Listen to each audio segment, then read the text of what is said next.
क्या विवाह जो होता है, शादी होती है, वो सेम जाति में होनी चाहिए, अलग जाति में भी हो सकती है? देखिए सारा खेल किस चीज का था, सोच एक जैसी होनी चाहिए। जैसे अगर कृष्ण भक्त हैं तो दोनों पार्टनर अगर कृष्ण भक्त होंगे तो लाइफ इजी हो जाएगी। परंतु कुछ समाज के भी नियम होते हैं, आप अगर नियमों को तोड़ेंगे तो उतना ही लाइफ आपकी क्या होगी, डिफिकल्ट होगी। वैसी लाइफ डिफिकल्ट है तो और डिफिकल्ट क्यों बनाए। अगर कोई कृष्ण भक्त है तो फिर ये सब लागू नहीं होता, परंतु अगर कृष्ण भक्ति नहीं है तो फिर लागू करना चाहिए, सोचना चाहिए, विचार करना चाहिए कि अपब्रिंगिंग कैसी है। ज्यादातर आजकल देखा गया, आजकल तो कम होता जा रहा है क्योंकि अपब्रिंगिंग एक ही जाति के अंदर भी अलग अलग तरीके से होती है, सोच अलग तरीके से डेवलप होती है। तो इसलिए गोत्र का सिस्टम हमारे शास्त्रों में है क्योंकि उससे जनरेशन खराब हो जाती है सेम गोत्र में शादी करने से। तो ये सही नहीं, गोत्र सेम नहीं होना चाहिए, इससे डीएनए में प्रॉब्लम आ जाती है। ये साइंटिफिक है सर, ये सब चीजें ध्यान रखनी पड़ेगी। सेम गोत्र में नहीं होनी चाहिए। अब जाति तो पता नहीं, आजकल जातियों का तो हमारे शास्त्रों में वर्णन ही नहीं है, हमारे तो वर्ण का वर्णन है, ब्राह्मण क्षत्रिय वैश्य शूद्र। जाति तो पता नहीं लाखों जातियां हैं। हाँ तो बहुत मतलब कैसे जाति का कोई वो नहीं, जाति का कोई वो नहीं, वर्ण का है कि ब्राह्मण का ब्राह्मण में विवाह हो, क्षत्रिय का क्षत्रिय में हो, ऐसे ऐसे होना स्वभाव का, वो भी गुणा कर्म, जन्म से नहीं, गुणा कर्म विभाग से, जन्म कर्म विभाग से नहीं कहा, गुणों और कर्मों के अनुसार, उसके अनुसार देखना बहुत जरूरी होता है। हस्बैंड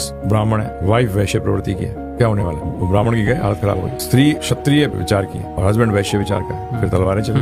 ये गुणा कर्म विभाग से कलयुग है, वर्ण संस्कार बहुत बुरी तरह वर्ण संस्कार है। ये डिसाइड करना क्या वर्ण है बड़ा मुश्किल है, इसलिए कृष्ण भक्ति करो, बेस्ट वे है।